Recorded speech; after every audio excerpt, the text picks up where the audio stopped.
I'm here in Park City, Utah for the all-new Cadillac Lyriq launch. And sadly, Mark will not be joining me for this video because he's currently performing in his off-Broadway one-man rendition of Dirty Dancing. And because this is a launch event, I will not be getting a lot of time with this vehicle, but what I will have time with is the entire development team. But first, let's talk about the interior space.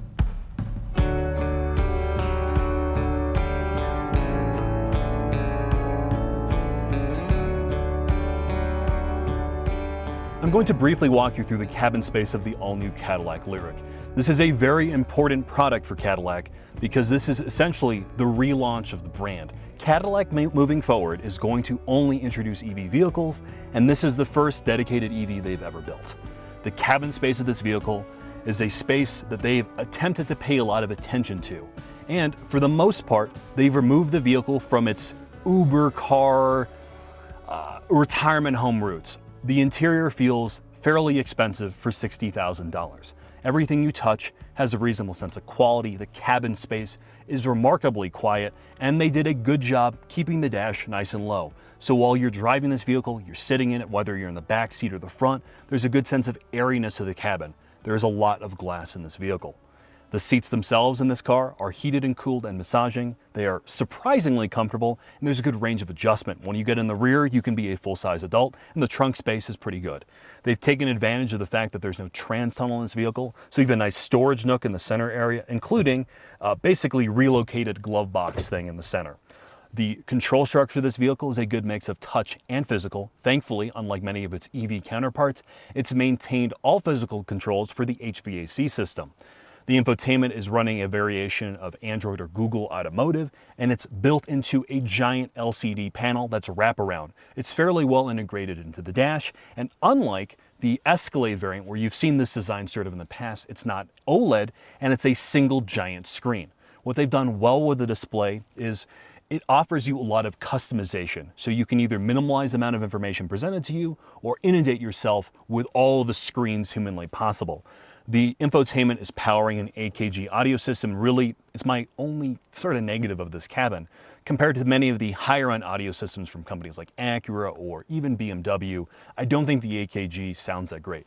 Though it could be the fact that I'm in a pre-production vehicle, so they haven't exactly sorted everything out at this exact moment. But with that, I think it's time for us to speak to the interior designer to walk you through some of the mentality of this cabin.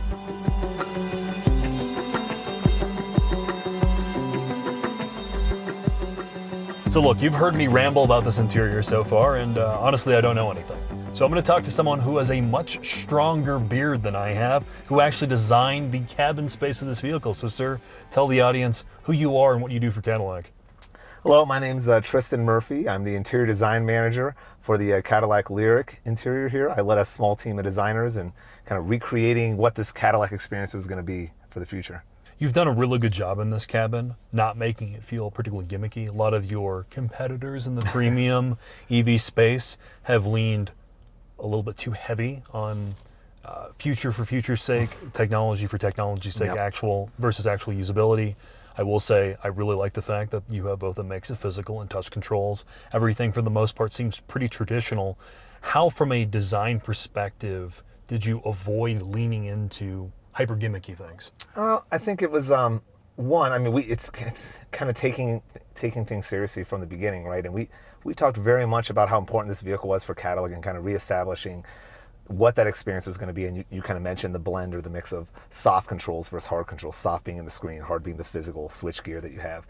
And we really truly believe that, again, that when you move everything to the display, you actually remove some of the soul or that emotional contact. I think, we talked a lot about, you get into older cars in like the 50s and 60s, all the switch gear and the things you did, there was so much personality and these little touch points that give you that emotional connection that, again, it's not that you can't do some beautiful things on the screen that, like obviously the animations, you can do beautiful things and make still that connection, but we really think finding that balance of soft and hard controls, that's really where you get into this next level of sophistication, memory, emotional contact.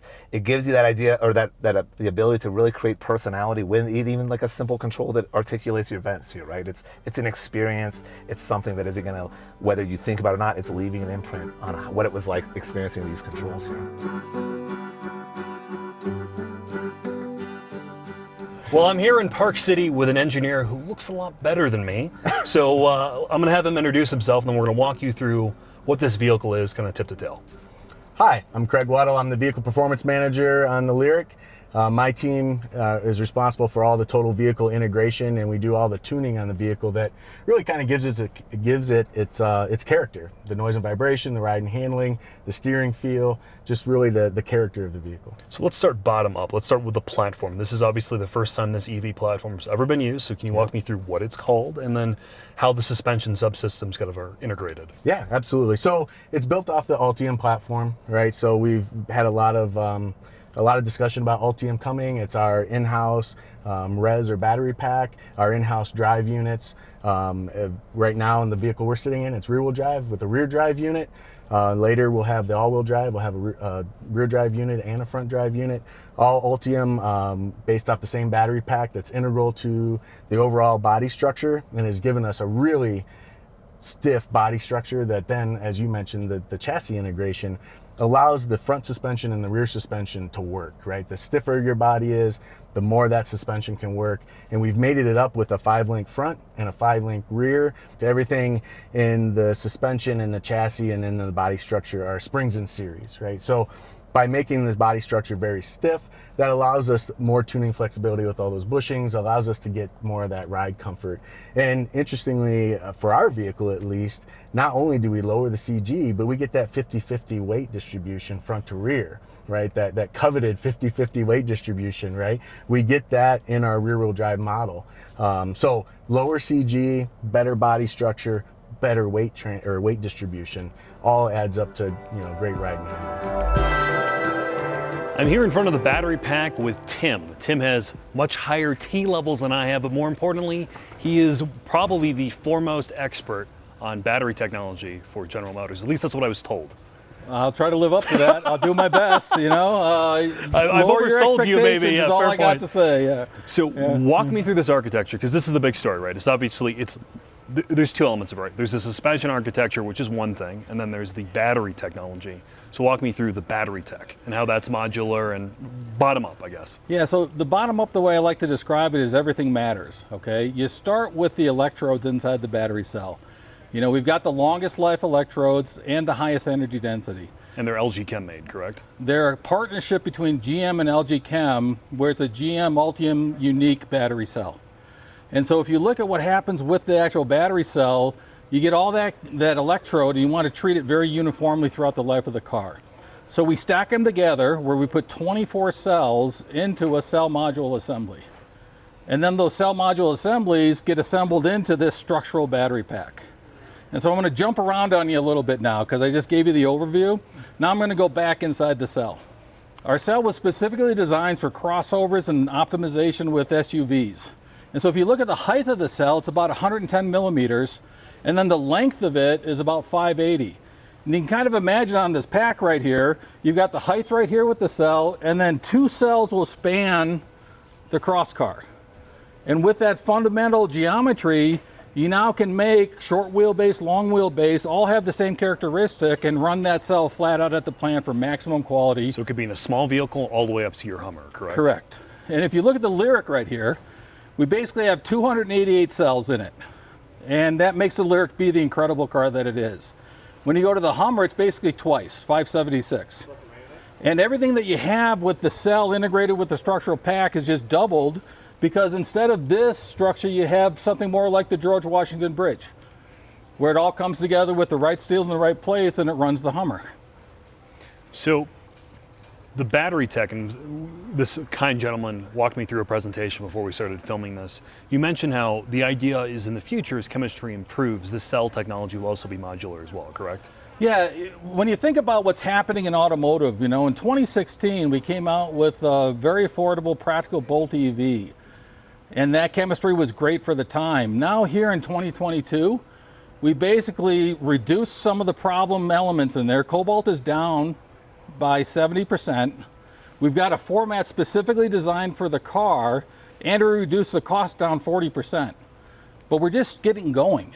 We've got future plans to say do even better than this, and you got a couple choices now. You can keep this volume there with higher energy density and get more range. Or for the same range, you can take out some of those cell module assemblies I was talking about and just have it be very customer selectable, customer choice. How do you balance out, and this isn't necessarily applicable to Lyriq, but this is a question coming from anyone who knows the Hummer. One of the things that comes up is weight. That thing is heavy, and a lot of that comes from this, the battery tech. How do you balance that out between range? I mean, theoretically, right, you could put a bajillion batteries in something, get a really long range, but things gonna weigh as much as a small moon. How do you find that balance? You got to start off with what is the primary purpose of the vehicle. And I always start with energy density and watt hours per liter, okay? Of course you want to have the highest watt hours per liter, but it has to last the life of the vehicle and beyond. And so that's kind of the balance that you do to say, well, you push the tech. You know, we're at 620 watt hours per liter in Ultium today. We've talked about getting up to 1200 watt hours per liter. And so then they can have some of those choices. And then once you have that, you say, well, I got to have that to move the lithium, to get the power, to get the torque.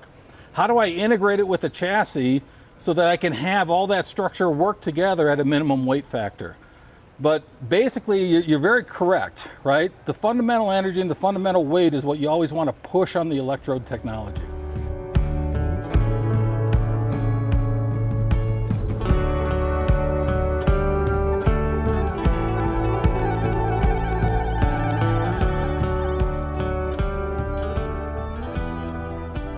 Rear motor, Cadillac Lyriq, Chris. Sport mode. That fake engine noise actually isn't that bad. I was about to make a snide comment, but as far as fake engine noise goes in EVs, it's not offensive. No, I prefer it off, but... And when you put it into tour mode though, Chris, it's basically silent. And I think that's the number one takeaway when you drive this vehicle is how unbelievably quiet and isolating this car feels. You don't hear anything. You don't feel a whole lot from the road, which means you find yourself unintentionally speeding quite often. But as a luxury product for, let's say, $60,000-ish in this rear motor variant, it's pretty remarkable. It's pretty unmatched just for like how quiet this is. Like, yeah, I mean, when you turn off the audio system and you turn down the HVAC system, you don't hear road noise, you don't hear tire noise, you just get the faint sound of wind like rustling past the vehicle. And it's, you know, if Super Cruise was on, I'd probably take a little nap if I could. But for legal reasons, I wouldn't, obviously. I think when you go over these bumps in the road, this car does not have adaptive dampers, and I think it's a little worse for it. But these twin tube dampers, compared to some of the other cars in its segment that don't have adaptive dampers, does an all right job. Compared to something like an MR-equipped GM product, this doesn't handle the undulations that well. It's still comfortable. It doesn't beat you up, but it kind of, you can kind of feel it, like, I don't know, right now wallowing a little bit over bumps. The steering's pretty linear. The brakes, when you don't use one pedal driving, feel like a regular car. And I think that's one of the philosophical points the chief engineer walked me through is the buyers of this vehicle, their conquest purchasers, aren't coming from other EVs. They want the Lyriq to feel like a normal car that happens to be electrified. You know, this isn't a car, other than, you know, some of the gimmicky exterior features like the door handles, that feels like a gimmick to drive. It just feels like a regular car that's powered by an electric motor, and I think that's what makes it pretty impressive. I agree. It's a comfortable, normal car. You drive it, it just, you turn off. Yeah, you're an expert on MPCs, Chris. Hello. And if you are like that MPC buyer, right, you don't want to think about your drive. You want it to be relaxing. You just want it to work, assuming that this thing is somewhat reliable. This is a really, really strong offering. And I think as a first attempt for an EV product from Cadillac, you know, I came in with no expectations. I'm like, oh, all right, I'll go to this thing. I'm actually pretty impressed. I mean, you and I sat through the engineering stuff yesterday, and by the time I was done with it, I was like, you know, they put a lot of thought in this car. And while there are certain aspects I'm not the biggest fan of, namely some of the touch points, despite them doing a much better job than previous GM products. Like in this car, they allow you to activate regen braking with the paddle on the steering wheel. And this paddle, even though it's like a progressive like switch essentially, the amount of pressure you put into the paddle itself, the more or less regen it gives you, it feels unbelievably cheap. I think, you know, that's a bit of a disappointment. and maybe some of its at limit handling characteristics, again, are let down by some of its weight and not necessarily the best body control. But you know, for a car that you are just going to be doing this, sitting on a highway going 15 miles an hour underneath the speed limit because someone's deciding to tow some girders. I don't. We sat through the engineering stuff, and I got all hyped up, got really excited to go drive it, and drove it, and I was like, oh, yeah, it just drives like a normal car, which really the point. It's like the point is that it's kind of unremarkable. It's still a Cadillac. Yeah, it's still a Cadillac. It's unremarkable in how well it does basically everything. And I think maybe unremarkable isn't a fair term in that I people guess are going to say that it's a negative. It's not that it's unremarkable. It's that it does everything so well, it just slips into the background and you don't think about it. Which in a car like this, a car that you're going to put things and people in and just pile on miles, it's pretty impressive first attempt. But with that, Chris, I think it's time for us to head into the final thoughts.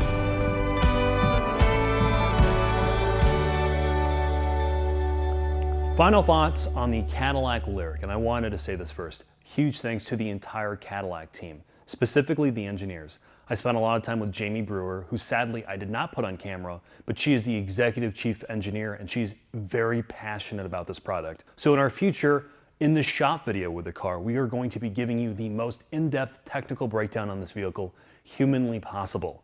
So what about the Lyriq? Well, again, this is a launch video, so I did not get to spend a tremendous amount of time with it, but I'm going to break it down into sections.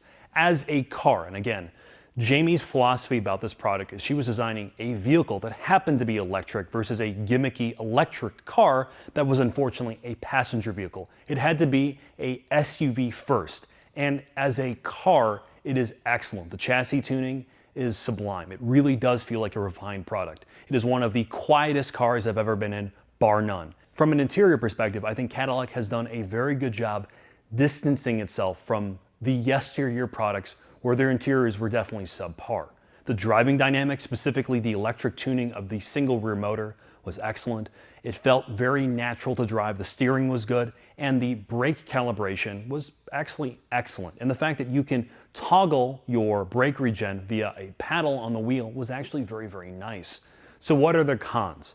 Well, some of the interior refinement, specifically certain touch points, weren't my favorite. I hate the button push door handles on the outside of the vehicle. I know why they did it from a design perspective, but I don't think it's the most usable. And lastly, the audio system. And again, this is a pre-production car, but for a premium audio system, the AKG system is a huge letdown. It's probably, again, I hate saying this, one of the worst I've heard in a premium product. I'm hoping it's just a pre-production issue, and I'm going to address that when we get it in person. So with that, thanks for watching, and I hope to see you soon.